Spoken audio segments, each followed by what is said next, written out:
दोस्तों India legends की team को जीत के लिए आखिरी के 12 गेंदों में चाहिए थे 24 रन। फिर आया इरफान पठान का तूफान। स्वागत है दोस्तों आप सभी का हमारे यूट्यूब चैनल क्रिकेट देखो जी में। दोस्तों आज की इस वीडियो में हम आपको बताने वाले हैं कि रोड सेफ्टी वर्ल्ड सीरीज का सेमीफाइनल मुकाबला इंडिया लीजेंड और ऑस्ट्रेलिया लीजेंड्स के बीच खेला गया, जहां इस मैच में दोनों ही टीमों के बीच हमें अंत तक कांटे की टक्कर देखने को मिली। जहां इस मैच में इंडिया लीजेंड्स की टीम को जीत के लिए आखिरी के 12 गेंदों में 24 रनों की जरूरत थी और मैदान पर खड़े थे इरफान पठान। आखिर कैसे इरफान ने अपने बल्लेबाजी से आक्रामक रूप धारण कर लिया, कैसे लगातार 4 छक्के जड़कर भारत को जीत दिलाई, इस मैच की पूरी हाईलाइट पूरी तरह से विस्तार से बताएंगे। लेकिन उससे पहले दोस्तों अगर आप भी इरफान पठान को एक बेहतरीन खिलाड़ी मानते हो तो इस वीडियो को एक लाइक जरूर करें और इस वीडियो को अंत तक जरूर देखें। तो चलिए दोस्तों बिना वक्त गवाए हम इस वीडियो को शुरू करते हैं। दोस्तों इंडिया लीजेंड्स और ऑस्ट्रेलिया लीजेंड्स के बीच रोड सेफ्टी वर्ल्ड सीरीज का सेमीफाइनल मुकाबला खेला गया, जहां दोनों ही टीमों के बीच हमें कांटे की टक्कर देखने को मिली। इस मैच में इंडिया लीजेंड्स की टीम ने टॉस जीतकर पहले गेंदबाजी करने का फैसला किया और ऑस्ट्रेलिया लीजेंड्स टीम को पहले बल्लेबाजी करने का न्योता दिया। अब इस मैच की शुरुआत हुई। ऑस्ट्रेलिया लीजेंड्स की तरफ से सलामी बल्लेबाज के तौर पर शेन वाटसन और एलेक्स डुलन की ओपनिंग जोड़ी बल्लेबाजी करने के लिए मैदान पर उतरी।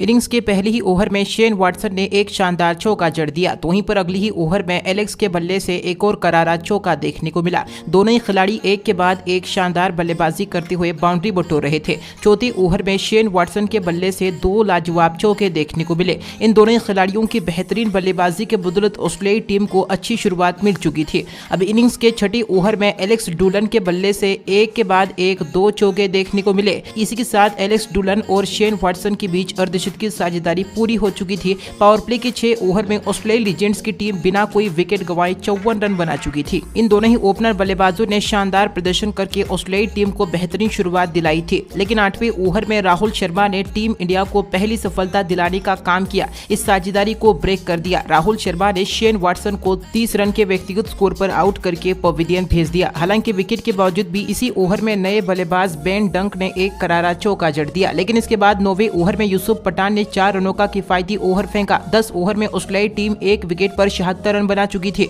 11वीं ओवर में यूसुफ पठान ने अपनी गेंदबाजी का जलवा बिखेरते हुए एलेक्स डुलन को 35 रन के व्यक्तिगत स्कोर पर स्टंप आउट करवा कर पवेलियन भेज दिया। हालांकि विकेट के बावजूद भी इसी ओवर में बेन डंक ने एक के बाद एक 2 बेहतरीन चौके जड़ दिए। इसके बाद 12वीं ओवर में नए बल्लेबाज कैलम फर्गुसन ने भी बल्ले की ताकत दिखाई और 2 लाजवाब चौके जड़ दिए। विकेट गिरने के बावजूद भी ऑस्ट्रेलियाई टीम एक के बाद एक बाउंड्री बटोरते हुए रन बटोर रही थी। लेकिन अब यूसुफ पठान ने शानदार गेंदबाजी करते हुए कैलम फर्गुसन को 10 रन पर आउट करके पवेलियन भेज दिया। विकेट गिरने के बावजूद बेन डंक बेहतरीन चौके और छक्के लगाते हुए नजर आ रहे थे। लेकिन 16वें ओवर में मिथुन ने शानदार गेंदबाजी से तहलका मचा दिया। पहले नाथन रेडरसन को 5 रन पर आउट करके पवेलियन भेज दिया और इसके बाद इसी ओवर में बेन डंक को 46 रन के व्यक्तिगत स्कोर पर आउट कर दिया। 17 ओवर का मैच पूरा होने के बाद मैच में बारिश ने खलल डाली और मैच नहीं हो सका। लेकिन इसके बाद फिर अगले दिन रिजर्व डे के रूप में मैच शुरू किया गया। 18वें ओवर में ब्रांड हेडिन ने एक गगनचुंबी छक्का जड़ दिया। इसके बाद अगले ही ओवर में कैमरन व्हाइट के बल्ले से भी एक आकाशीय छक्का देखने को मिला। इनिंग्स के आखिरी ओवर में कैमरन व्हाइट ने एक गगनचुंबी छक्का और एक करारा चौका जड़ दिया और इनिंग्स को शानदार तरीके से फिनिश कर दिया। इसी के साथ 20 ओवर में ऑस्ट्रेलिया लीजेंड्स की टीम 5 विकेट पर 171 रन बना सकी, जहां ऑस्ट्रेलिया लीजेंड्स की टीम ने भारतीय लीजेंड्स के सामने जीत के लिए 172 रनों का लक्ष्य रखा। वहीं दोस्तों भारतीय टीम की तरफ से नमन ओझा और सचिन तेंदुलकर ओपनिंग बल्लेबाजी करने के लिए मैदान पर उतरे। इनिंग्स के पहले ही ओवर में सचिन तेंदुलकर ने एक शानदार चौका जड़ दिया। अगली ही ओवर में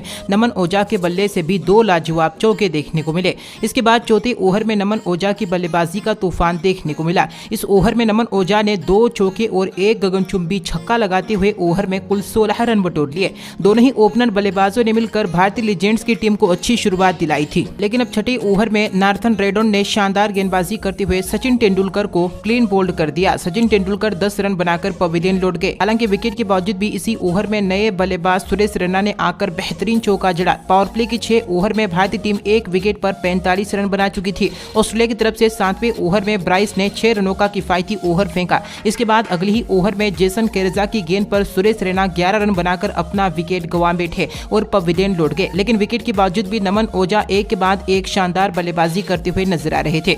9वीं ओवर में नमन ओझा के बल्ले से एक आकाशीय छक्का देखने को मिला। इसके बाद अगले ही ओवर में युवराज सिंह ने भी एक चौका जड़ दिया। 10 ओवर में भारतीय लीजेंड्स की टीम 2 विकेट पर 77 रन बना चुकी थी। आखिरी की 60 गेंदों में इंडिया लीजेंड्स की टीम को जीत के लिए 95 रनों की जरूरत थी। बढ़ते रिक्वायर रन रेट को देखकर ओझा ने अपने बल्लेबाजी का गियर चेंज किया। 11वीं ओवर में नमन ओझा के बल्ले से एक गगनचुंबी छक्का देखने को मिला। इसी के साथ उन्होंने अपना अर्धशतक भी पूरा कर लिया। इसके बाद अगली ही गेंद पर नमन ओझा के बल्ले से एक और लाजवाब छक्का देखने को मिला। 12वीं ओवर में युवराज सिंह ने भी एक चौका जड़ दिया। इसके बाद अगली ही ओवर में नमन ओझा ने एक शानदार चौका जड़ दिया, जिसके साथ ही युवराज सिंह और नमन ओझा के बीच अर्धशतकीय साझेदारी पूरी हो चुकी थी। परंतु दोस्तों 14वें ओवर में शेन वाटसन की गेंद पर युवराज सिंह क्लीन बोल्ड हो गए और 18 रन बनाकर पवेलियन लौट गए। इसके बाद अगली ही ओवर में नए बल्लेबाज स्टुअर्ट बिन्नी ने भी मात्र 2 रन बनाकर आउट हो गए। जी हां दोस्तों, 15 ओवर में इंडिया लीजेंड्स की टीम 4 विकेट पर 122 रन बना चुकी थी। इंडिया लीजेंड्स की टीम को जीत के लिए आखिरी की 30 गेंदों में 50 रनों की जरूरत थी, लेकिन 16वीं ओवर में इंडिया लीजेंड्स की टीम को एक और बड़ा झटका लगा, जहां शेन वाटसन ने बेहतरीन गेंदबाजी करते हुए यूसुफ पठान को मात्र 1 रन के व्यक्तिगत स्कोर पर आउट करके पवेलियन भेज दिया।